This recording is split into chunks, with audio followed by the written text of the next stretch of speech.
Adonis probably knew tonight was the last night, so he didn't hold back. Halfway through, his phone suddenly rang. I glanced over and clearly saw the name flashing on his screen. Ophelia. Ophelia was a wealthy heiress. She was probably the woman Adonis was going to marry.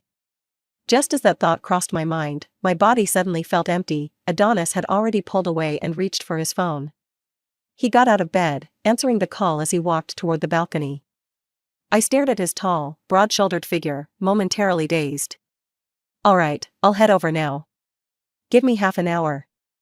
I had no idea what the person on the other end said. After saying that, Adonis hung up and walked straight back toward me. Seeing me holding my nightgown, ready to put it on, he snatched it from my hands and tossed it aside. Then, he placed both hands on either side of me, leaning in. I turned away, avoiding his kiss. "What's wrong? Not happy?" Adonis frowned. I curled my lips into a faint smile. "Your fiancé is waiting for you?" Adonis pinched my chin between his long fingers, forcing me to look him in the eyes. "Ruth, know your place.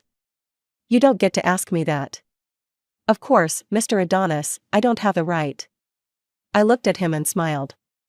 "So no, I'm not unhappy. If you won't let me kiss you, then you kiss it instead." Before leaving, Adonis left a check for $10 million. He said, "I'm getting rid of this apartment. Pack up and move out soon." I nodded. "Okay." He walked to the door but suddenly stopped without turning around. "Ruth, even if we run into each other in the future, we act like strangers." "All right." That night, I sat on the balcony, staring up at the sky for a long time. The midsummer night breeze was as stifling as this bustling city. The dazzling city lights drowned out the stars. I looked for hours but couldn't find a single one. In the end, I picked up my phone and called my agent, who was far away in P City. "Baby, you finally decided to call me.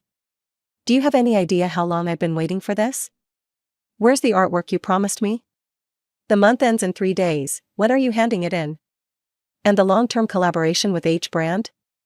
They've been chasing me, asking when you'll sign the contract. And your illustration book's reprint. Eli, I've decided to leave S City and move back to P City." I cut him off mid-rant. "What? You're going back to P City?" "Yes." "You're leaving now? Why? What about your illustration exhibition next month?" "An exhibition, huh?" I let out a bitter smile. Adonis had made his decision. He was going to marry someone else and cut ties with me. So, there were things he didn't need to know anymore. "I'm canceling it." "No way." Eli rejected me immediately. He had always spoiled me, indulging me unconditionally for the past 3 years. Every time I missed deadlines because of Adonis, he either worked tirelessly to smooth things over or paid my breach of contract penalties out of his own pocket. A foreign film studio once offered me millions for exclusive rights to my best-selling illustration book, but I refused. Instead, I sold it to Adonis's production company for $5 million less. Eli called me a hopeless fool in love 1,000 times, but in the end, he still signed the contract for me with tears in his eyes. When I skipped my very first exhibition in P City just to take care of a sick Adonis, he was furious. But in front of everyone else, he smiled and handled the mess I left behind. Because of Adonis, Looking back now, every stupid thing I had done in the past 3 years seemed to be because of him. "Ruth, listen to me. I've let you do whatever you want with everything else, but this, I won't back down. Your exhibition in S City next month will go on as planned, and you will be there in person." His firm tone made my eyes sting with emotion. I suddenly asked, "Why? You tell me, why did you suddenly decide to cancel it? You were the one who insisted on holding your first exhibition in S City." "Because Adonis is getting married. And the bride isn't me." Eli let out a disbelieving laugh. "I was wondering why you'd suddenly grow a conscience and call me instead of spending the night with Adonis." Ruth, wake up. You're Flacciazzo, a genius illustrator. Even if it's just to spite that blind bastard Adonis, get it together." At dawn, I went into the kitchen. I wanted to make breakfast for Adonis one last time. But before he showed up, his secretary arrived instead, with a contract. A contract terminating our arrangement early. I looked at the strong, competent strokes of Adonis's signature on the document and let out a self-deprecating laugh. Was he afraid I'd cling to him? Without hesitation, I signed my name. When are you moving out? Right now. After replying, I went to pack my things. I didn't own much. My illustration work was all done at my studio, not here. Adonis had been giving me $300,000 a month, thinking he was keeping me. But aside from taking whatever he wanted from me, he never once cared about anything else, especially not my work. Of course, he had no idea that the highly sought-after illustrator, Flecciazzo, whose pieces sold for astronomical prices, was me. I packed a small suitcase and got ready to leave. Hold it. I stopped and turned around. Something else? The secretary smiled, but there was unmistakable contempt in her eyes. The necklace you're wearing, that's from the boss, isn't it? I reached up and touched the pendant on my neck. Yes, Adonis had given me this necklace. It was the first gift he gave me after I became his. A simple heart-shaped diamond pendant. I had worn it for nearly 3 years, never once taking it off. Yes.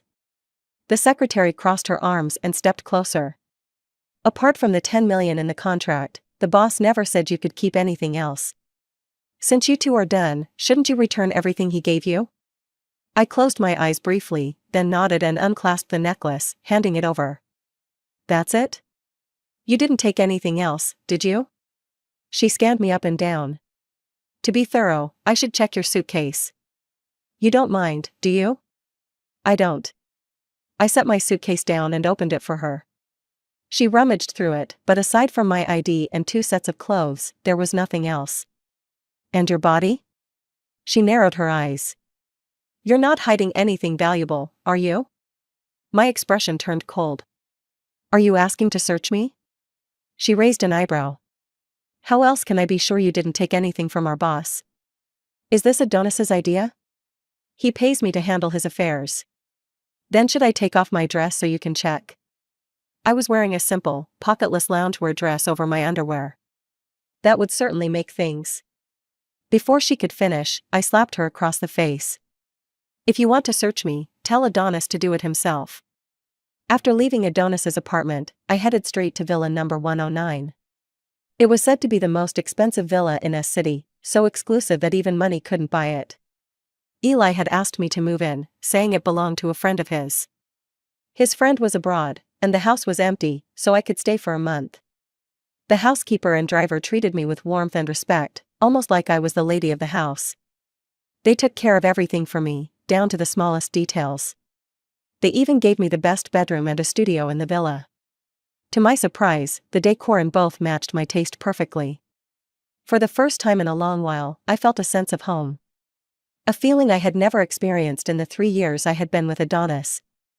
In the end, no matter how much I gave to him, to Adonis, I was nothing more than a bed partner. Once I settled in, I buried myself in painting. The moment I submitted all my overdue commissions, a weight lifted off my shoulders. It was the first time in 3 years I had turned in my work on time. After that, I focused on preparing for my illustration exhibition.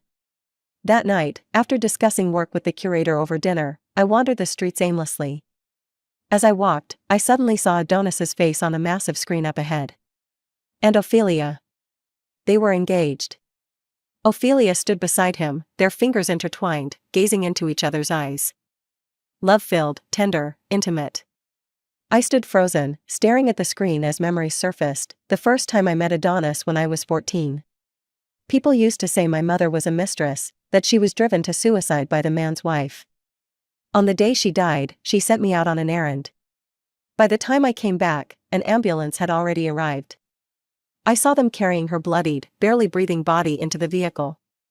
I didn't understand what had happened. A neighbor grabbed me, shoving me into the ambulance. I watched as the paramedics frantically tried to save her. But the blood kept pouring from her mouth and nose. I felt completely numb. It wasn't until they took her into the emergency room that I finally burst into tears. Only heaven knew how helpless and terrified I was. But then, the nurse told me I needed to pay 50,000 yuan before they could treat her. I was only 14.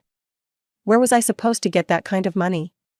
Without thinking, I dropped to my knees, begging them to save my mom first.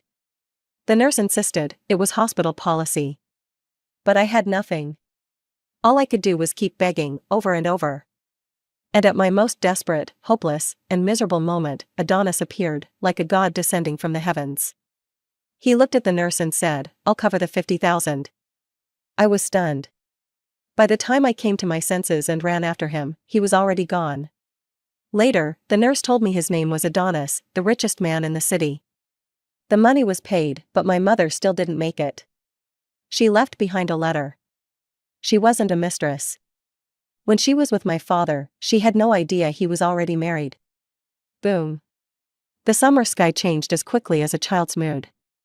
Before I could react, the rain poured down in torrents. I kept staring at the screen, at the couple locked in a kiss. Maybe it was the rain getting into my eyes. A warm liquid slowly welled up and spilled over. 14 to 24. 10 years. Now, let's call it even, the 50,000 yuan, paid in full. From this moment on, Adonis and I had nothing to do with each other. I turned to leave. But suddenly, a black umbrella appeared over my head. Startled, I whipped around. A Rolls-Royce Phantom was parked a short distance behind me. The back window rolled down, revealing two familiar faces. The same ones from the screen just now. "Ruth, what a coincidence running into you here." Through the curtain of rain, Ophelia smiled sweetly. "Come on, get in. It's pouring, we'll give you a ride home." My gaze bypassed her and landed on Adonis. He was expressionless. The moment our eyes met, his gaze turned cold, filled with unmistakable disdain. "Ruth, don't just stand there. Get in." Ophelia urged again. I had met Ophelia before, once, at a cafe. She had approached me and struck up a conversation. We had exchanged numbers. I didn't know what I was thinking, but before I realized it, I had gotten into the car. But the moment I sat in the front passenger seat, I regretted it. "Ruth, let me introduce you. This is my fiancé, Adonis. And this is my friend, Ruth." At that, my entire body tensed. Only for a moment, though. I forced myself to calm down, turned back with a smile, and greeted him. "Mr. Adonis, nice to meet you." His response was brief, carrying a hint of disgust. "Hello. Adonis, my friend is soaked. Why don't you lend her your jacket?" I glanced down at myself. I was drenched, my clothes clinging to my skin, my underwear faintly visible. "Fido, give her your coat." Adonis's voice was cold as he ordered the driver. The middle-aged man immediately complied, taking off his jacket. I swallowed back the lump rising in my throat and forced a smile. "Thank you." There was a time when just shaking hands with another man, or even talking to one, would make Adonis furious. He would always make me pay for it when we got home. But now, he was casually telling a 40-something driver to give me his coat. The line between us had never been clearer. In that moment, I finally understood. Adonis never loved me. If he had, even just a little, how could he turn so cold, so heartless, in just a few days? "Fido's coat smells like sweat." "My friend can't wear that," Ophelia pouted. Adonis glanced at me, then reached out to tilt Ophelia's chin up. "Baby, you really don't mind giving your husband's coat to another woman?" Baby. How many times had he called me that in the past? "Ugh, you're so annoying." Ophelia giggled, then turned to me. "Sorry, Ruth. If you don't mind, you can just use Fido's coat for now." "I don't mind." I took the coat from the driver and quickly wrapped it around myself.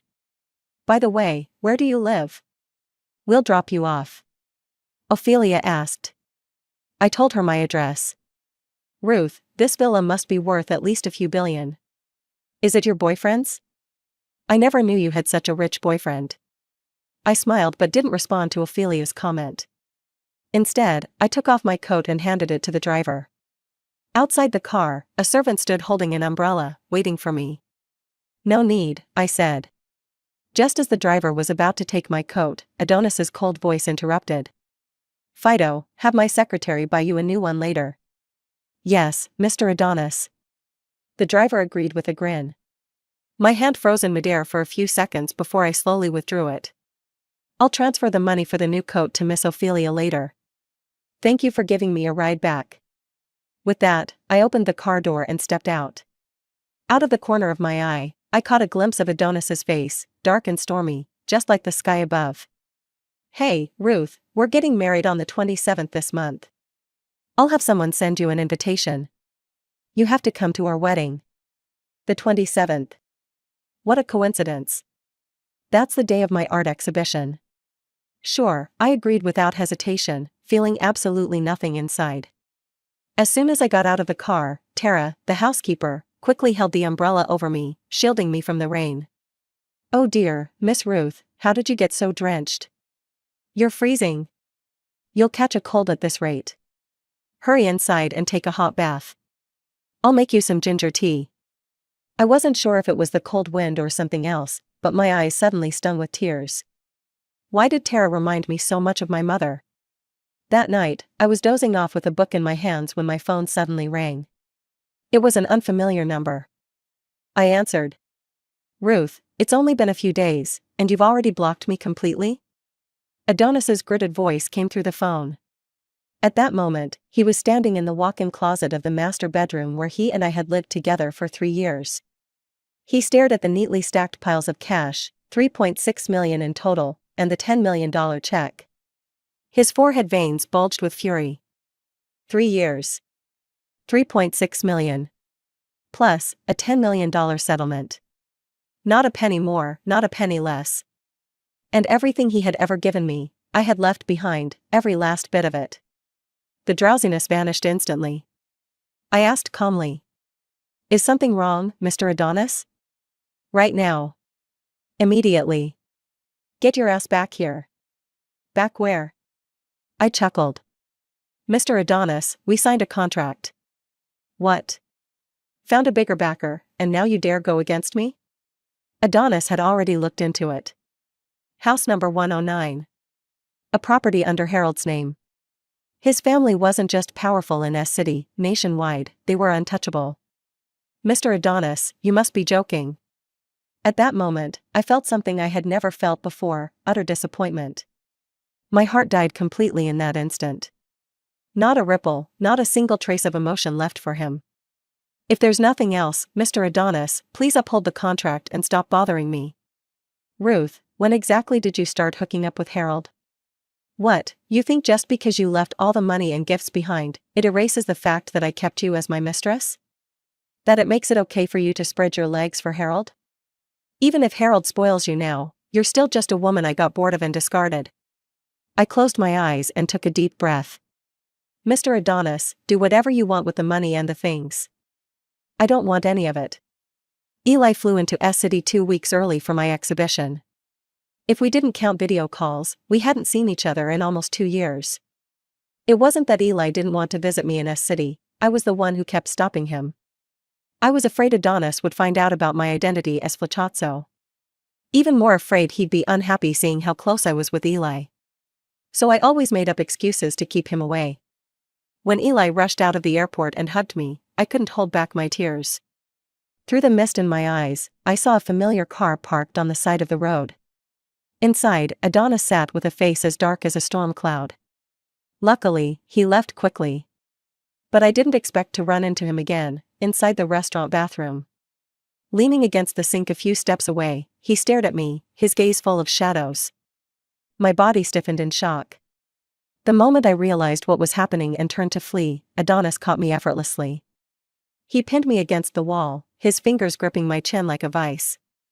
"Ruth, you really are something else. It's been, what, a few days? And you've already learned how to play 2 men at once. Tell me, were you messing around with Harold and that other guy while you were still with me?" "Adonis, you're insane." I gritted my teeth against the pain of his crushing grip. "My life has nothing to do with you anymore." Adonis let out a cold, mocking laugh. "What right do you have to act high and mighty in front of me? You're the daughter of a homewrecker. A woman who can only survive by clinging to men. What makes you think you can act superior to me?" I shut my eyes. "You knew all along that I was the girl kneeling outside the ER 10 years ago?" "Yes." His voice dripped with contempt. "Your mother was a mistress. Do you really think you'd turn out any better?" "My mother was a mistress. So I must be the same?" This was the man I had loved for 10 years. The man I had willingly hidden in the shadows for. The man I had served like a housemaid for 3 years. I laughed. The last trace of gratitude or affection I had for him completely vanished. Yes, Adonis. I really am cheap and stupid. Are you satisfied? For a split second, something like regret flickered in his eyes. Ruth, come back to me. Just like before. I can give you everything, except status and a title.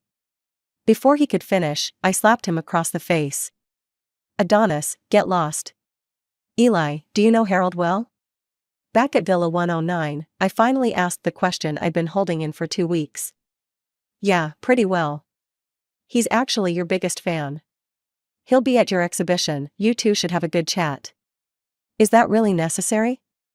You ungrateful brat. He's been spoiling you with food, drinks, and a place to stay, and you're not even going to repay him? If he's really my fan, I'll leave him a painting. That should be enough. Eli, really? Ruth, you're a big name now. Looking at the posters for my exhibition plastered all over the city, Eli sighed. If you weren't so against it, I'd have landed you so many commercial deals by now. I smiled. We don't need the money. Who said we don't? I do. Eli shot me a glare. When we get back, you owe me 10 extra paintings a month to make up for my losses. I chuckled and nodded. Deal. Eli stared at the corner of my lips, where a faint trace of blood still lingered from the bite. The corners of his eyes suddenly flushed red. Hey, Ruth, what do you think? If we put your photo on the promotional poster, wouldn't that have an even bigger impact? It definitely would. Your beauty is even more stunning than your illustrations. If we do that, the exhibition will be packed for sure. Actually, never mind. If too many people show up, it could get chaotic, and if anything goes wrong, it wouldn't be good for you. For the next few days, Eli and I were both busy with the exhibition. Well, mostly he was busy, I was just following him around. 3 days before the exhibition, Adonis and Ophelia's wedding started trending across major media outlets and online platforms. But I had been holed up in the villa, either buried in my artwork or buried in books and research, completely out of the loop. Some of the paintings I had originally planned to showcase were related to Adonis. Now that he and I were nothing more than strangers, I obviously wasn't going to exhibit any of those pieces. Which meant I had to come up with replacements on short notice. Eli pulled up some trending topic lists from a few official domestic platforms and showed them to me. Look, sweetheart, check this out. He handed me his phone, his expression smug, but his tone dripping with disdain. They can try all they want to hype up that wedding, but they still can't steal the spotlight from you. On the trending list, 3 of the top 4 spots were about me. One article reported that one of my paintings had sold for a staggering $70 million. Another claimed that someone had vowed to buy out every piece at my exhibition. As for Adonis and Ophelia's wedding, it barely made it into the top 10. Did you pay to put me on the trending list? Eli's eyes widened before he flicked his wrist, dramatically jabbing a finger at my forehead. You really think I'm the kind of guy who wastes money like that? Maybe it was the pressure from the upcoming exhibition, but my period came early. In the middle of the night, I woke up groggy from the cramps. Clutching my lower abdomen, I headed downstairs to make myself some ginger tea. Just as I reached the stairs, I heard a rustling sound coming from downstairs, like someone rummaging through something. At this hour? Could it be a burglar? The thought sent a shiver down my spine. Luckily, there was a baseball bat right by the stairs. Without hesitation, I grabbed it, held my breath, and carefully crept downstairs, following the source of the noise. The sound seemed to be coming from the kitchen. As I got closer, I saw the kitchen light was on. I tiptoed forward as quietly as possible. Sure enough, there was a shadowy figure crouched in front of the cabinets, searching through them. My eyes widened in alarm, but I didn't hesitate. Clutching the bat tightly, I charged forward. Ah! Just as I was about to swing, the man suddenly stood up and spun around. Caught off guard, I gasped in shock, stumbled back, and lost my balance. In the next second, a long arm reached out, catching me before I could fall, while another hand gently covered my mouth. I stared at the man in front of me, his features sharp and refined, exuding an air of elegance and authority. I was momentarily stunned. Sorry for scaring you. I'm Harold. His deep, rich voice was smooth and magnetic, like a rare orchid blooming in the dark. Harold. The owner of this villa. My eyes widened even further in disbelief. Harold let go of my mouth, his lips curling slightly into a faint smile. It's late. Let's not wake the others. Hearing his words, I glanced down. That's when I realized I was still in his arms, pressed against his broad, warm chest. I was wearing a long nightgown, so nothing was exposed, but underneath. I wasn't wearing a bra. My face instantly turned crimson. It felt like an electric shock had jolted me, and I sprang out of his arms. I quickly lowered my head, hunching my shoulders as I stammered, sorry. I didn't know it was you. Without a bra, it was obvious. When I was with Adonis, he had loved it, he could never get enough. Harold, towering over me with his height advantage, gazed down at me. I wasn't sure if he was in a good mood, but in the soft light, I could see the curve of his lips deepening into an alluring smile. I just got back and hadn't eaten yet, so I figured I'd make something.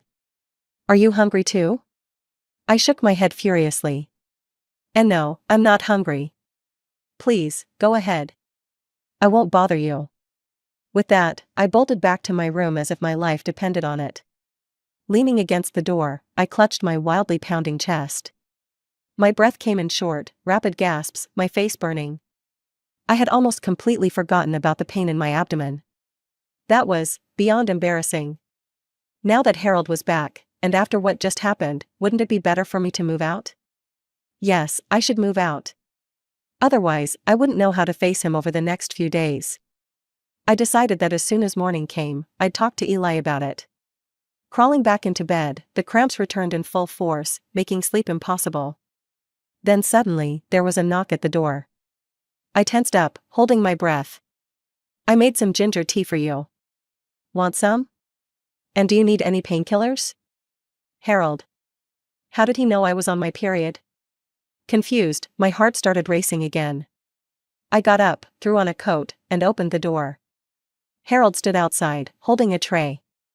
On it was a steaming bowl of ginger tea, along with a box of painkillers specifically for menstrual cramps. I looked up at him. He looked at me. The rising steam blurred our gazes, softening the space between us. Maybe it was just my imagination, but for a moment, I thought I saw something incredibly gentle in his eyes. There's a stain on the back of your nightgown. Harold cut me off and handed me the tray. The tea might not work instantly, but the painkillers will. I took it from him. Take them and get some rest. With that, Harold turned and left. Last night, I slept soundly. When I went downstairs in the morning, I didn't see Harold, and I let out a sigh of relief. Good morning, Miss Ruth. Our sir has returned, but he left early with Mr. Eli. They asked me to tell you to have breakfast on your own. The housekeeper was in the kitchen. Whenever she saw me, she always greeted me with a warm, affectionate smile. All right. I didn't dare ask too much. Thank you for the ginger and brown sugar tea last night. What ginger and brown sugar tea? I didn't make any for you. Did you want some? I can make it now. I froze. That thick, steaming bowl of ginger and brown sugar tea last night wasn't made by Tara? Could it have been Harold? That noble, highly respected young master of a prestigious family, making ginger tea for me in the middle of the night? Then, do we have any medicine for menstrual cramps at home? Are you having cramps? I'll go buy some right now. I'm an old woman, well past menopause. There's never been any other girls in this house, so why would we have that kind of medicine? Seeing my stunned expression, the housekeeper chuckled. Wait here for a bit. I'll be back soon. No need, I already took something. Hurriedly, I reached out to stop her. Tara paused for a moment, then held my arm in concern. When did your period start? Is your stomach hurting? Sit down, I'll take care of breakfast.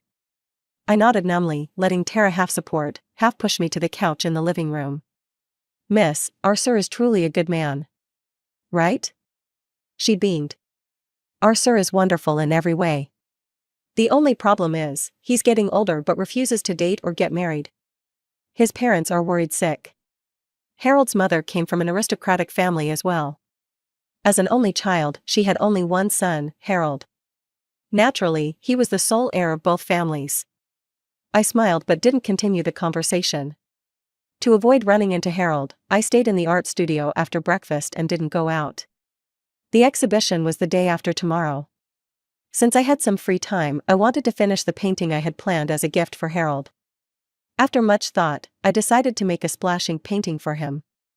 The canvas was quite large. I secured the paper against the floor-to-ceiling glass window. The upper part was so high that I had to stand on a stool to reach it. I was so immersed in painting that I didn't even notice when the sun had set. Even more so, I didn't realize someone was standing at the doorway. By the time I laid down the final stroke and stepped off the stool, I felt completely drained, like a deflated balloon. I was so thirsty. So hungry. I set down my brush, ready to head downstairs for food, but the moment I turned around, I locked eyes with a pair of deep, brilliant eyes that seemed to hold 1,000 stars. That gaze landed firmly on me, warm and intense. I froze. Huh. My throat was parched. I swallowed. Mr. Harold, how long have you been standing there? An hour. Maybe more. Harold stood there, watching me with an unreadable smile. I didn't know what that smile meant. Feeling a bit self-conscious, I looked away. I'm starving. Is there dinner? Yes. It's been ready for a while. Just waiting for you. I nodded quickly, feeling inexplicably hot in the face. Then let's go eat. All right. To escape the awkward atmosphere, I kept my head down and hurried past him. Even though I didn't turn around, I could clearly feel Harold following behind me, keeping a steady 2-meter distance. Baby, you finally finished painting? The moment I reached the dining room, Eli's dramatic wail rang out. If you took any longer, we would have had to call it a midnight snack instead of dinner. Tara, serve the food. Harold's voice came from behind me. Soon, the table was set. I was starving. I didn't care about anything else and started digging in. Hey, baby, slow down. Wipe your face. You're about to turn into an abstract painting yourself. Eli chuckled and handed me a hot towel. I had just stuffed a large bite of food into my mouth. Hearing him, I glanced up at Eli. Can I finish eating first?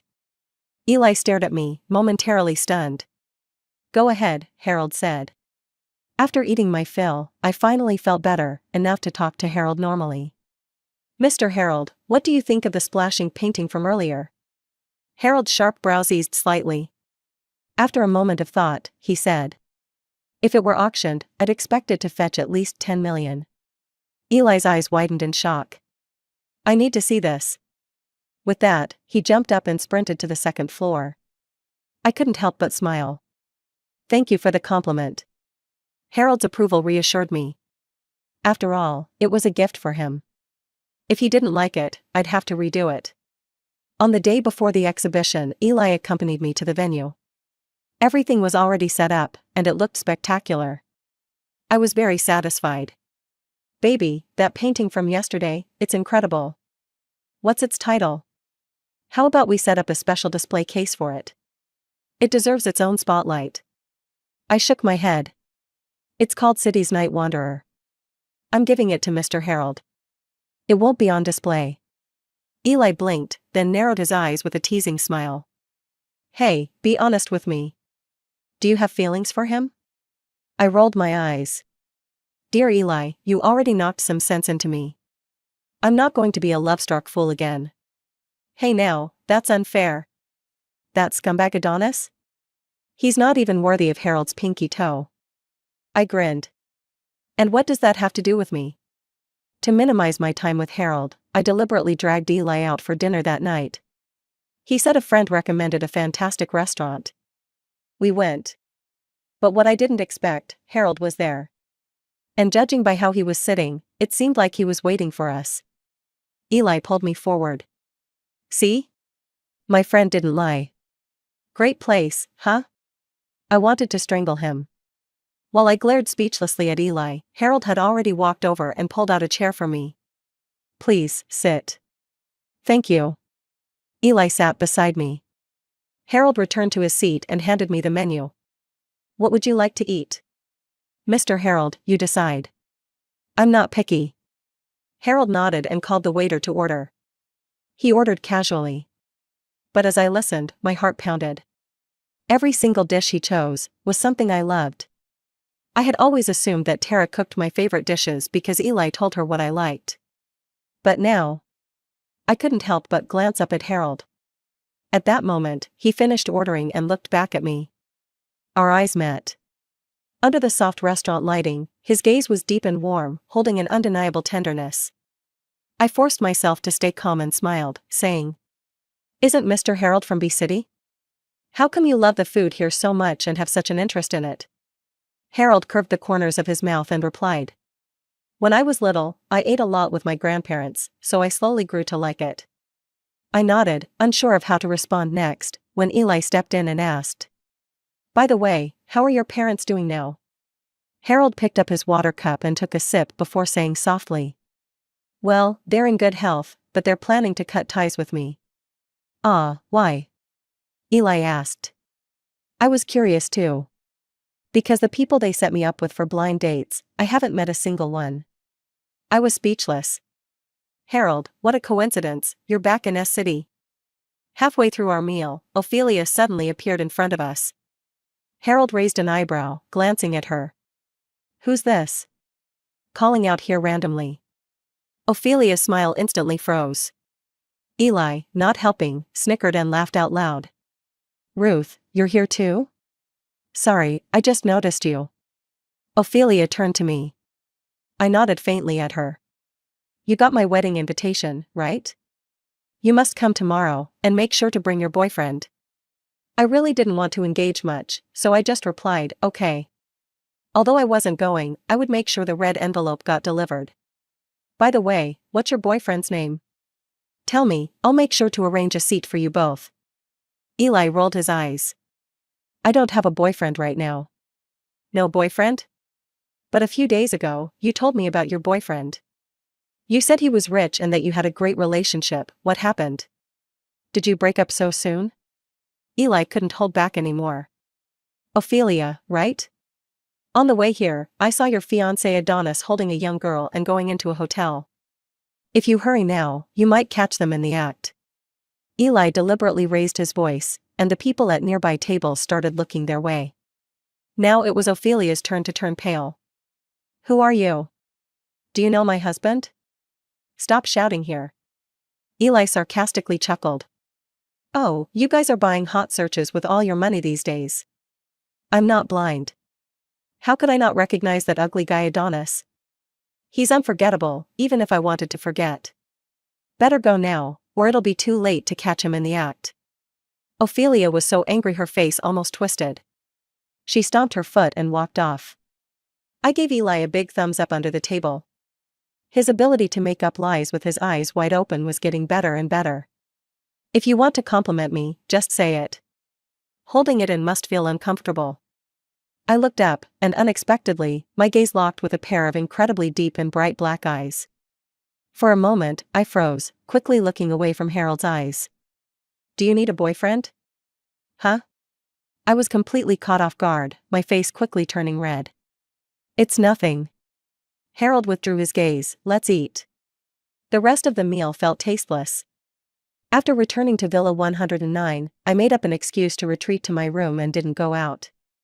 There was this strange heaviness in my chest, as if something was blocking it.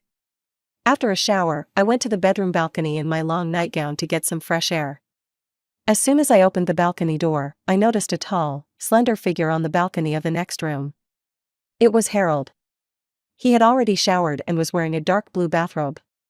But the robe wasn't tied, so his well-defined chest and abdomen were fully visible. I didn't realize the next room was Harold's. I froze for a second, then realized and was about to retreat, but then I heard Harold call my name. "Ruth."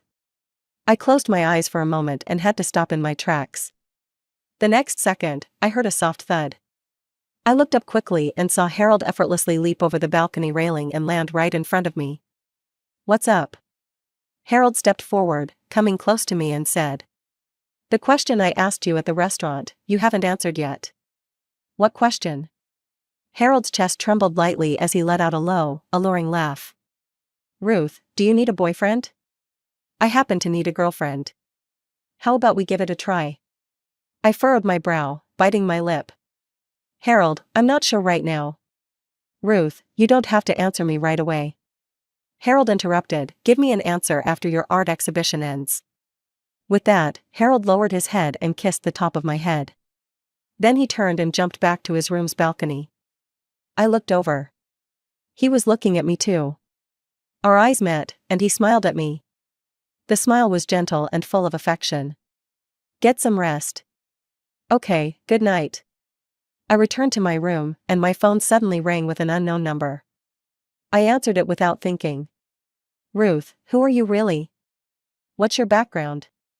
When I heard Adonis's voice, I initially thought he was calling to yell at me for the rumors Eli spread during dinner.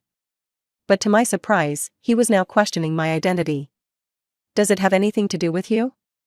I hung up the phone immediately and blocked the number. Then I turned off my phone and went to sleep. Meanwhile, Adonis threw his phone angrily across the room. For the past few days, he'd been getting people to subtly inquire about Ruth's background from the servants. The servants said that Ruth and Harold were just friends, and so was Eli. Ruth spent most of her time in the villa painting. Ruth's paintings were really good, and Harold liked them a lot. The servants also mentioned that Ruth seemed to be busy with some art exhibition recently. Connecting that with the huge buzz around the genius artist Flacciazzo, who was holding an illustration exhibition in S-City tomorrow. There were rumors that Flacciazzo was from S-City, a stunning beauty, and only 24 years old. All of this perfectly matched Ruth's information. Then Adonis remembered seeing Ruth sketching something in a notebook once. He started to panic, getting confused. No. He tried to convince himself. Ruth wasn't Flacciazzo. She couldn't be. Otherwise, why would she hide it from him if she loved him so much? If she told him she was Flacciazzo, he could marry her. Because Flacciazzo's status would cover up any imperfections in her past. He'd gain so much for his family and company if he married Flacciazzo. So, if she didn't say it, she couldn't be Flacciazzo. Yes, Ruth wasn't Flacciazzo. She absolutely wasn't. My art exhibition lasted for 5 days.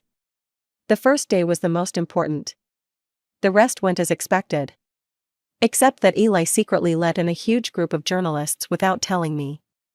As I was wrapping up the Q&A with the reporters, suddenly, a familiar figure emerged from the crowd. It was Adonis. He snatched the microphone from one of the reporters and looked at me, his eyes bloodshot, gritting his teeth. Ruth, who told you to hide your identity? Do you have any idea how much I love you? Everyone was shocked and turned to look at Adonis, and all the cameras shifted to him. The news of his wedding to Ophelia had been all over town for days, and now, the scene was in an uproar. I froze for a moment. Do you know who I love? It's you. Tears fell from Adonis's eyes. In the half-month we hadn't seen each other, he looked visibly more worn out. Mr. Adonis, if I'm not mistaken, isn't today your wedding day with Miss Ophelia? Did the groom end up in the wrong place? A reporter asked. Shut up. Adonis yelled angrily, and under the stunned gaze of the crowd, he slowly made his way toward me. Security immediately stepped in, blocking his way. Ruth, it's been 3 years. We've been together for 3 years. Have I treated you badly? Why did you hide your identity from me? I looked at Adonis and finally snapped back to reality. Mr. Adonis, we broke up a month ago. That's because you lied to me. If you had told me earlier that you were Flacciazzo, I never would have broken up with you. The woman I'm marrying today would be you. Adonis shouted in fury. The crowd looked at him with disdain. It was clear that by saying this, he was admitting that his reason for chasing me today was because of my Flacciazzo identity. The fans began to boo him. But Adonis didn't care. He knelt down on one knee in front of me. He reached into his pocket and pulled out a small box, opening it. Ruth, from the very beginning until now, the person I've always loved is you, and the only person I want to marry is you. Ruth, I love you. Will you marry me? Mr. Adonis, are you really proposing to me in front of my boyfriend? Do you think I'm dead? Suddenly, a voice full of authority and coldness echoed through the room. I, along with the rest of the crowd, turned to look in the direction of the voice. There, Harold walked toward the stage with the grace and confidence of a king. The room instantly fell silent. "Harold, Ruth is my woman." Harold walked up to me, held me in his arms, and shot a cold, piercing glance at Adonis. "She broke up with you a month ago. Her boyfriend now is me." "No, that's impossible." Adonis shook his head and screamed. "Harold, Ruth doesn't love you, she loves me." "Oh really? Then why don't you tell everyone who you're in love with right now?" I looked at Harold, his expression gentle and affectionate, and without hesitation, I answered. "Of course, it's you." Harold smiled. Under the gazes of everyone, he lowered his head and planted a deep kiss on my forehead. Amid the screams from the crowd, security forcibly pulled Adonis away. But he kept staring at me, his eyes filled with desperation and tears, as if pleading. Was he regretting it? But what does that have to do with me now?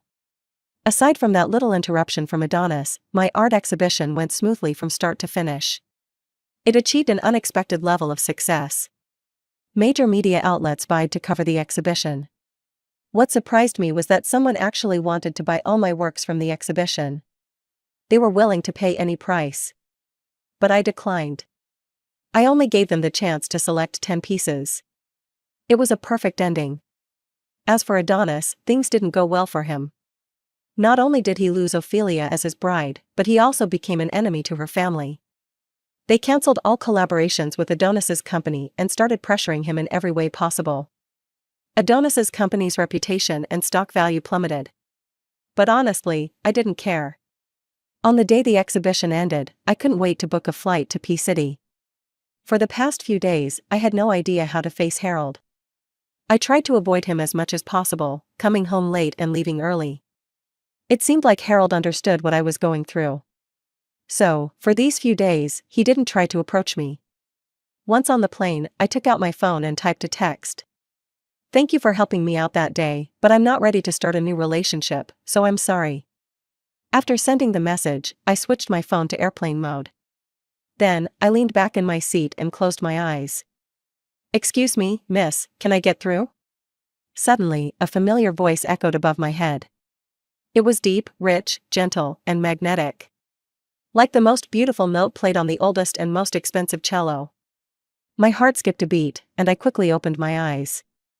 Looking up at the handsome face just inches away from me, I felt my eyes well up. "What are you doing here?" Harold lifted the corners of his mouth in a smile as warm as March sunshine. "I've been in love with a girl for many years, and she's heading back to P-City. I've decided to follow her there.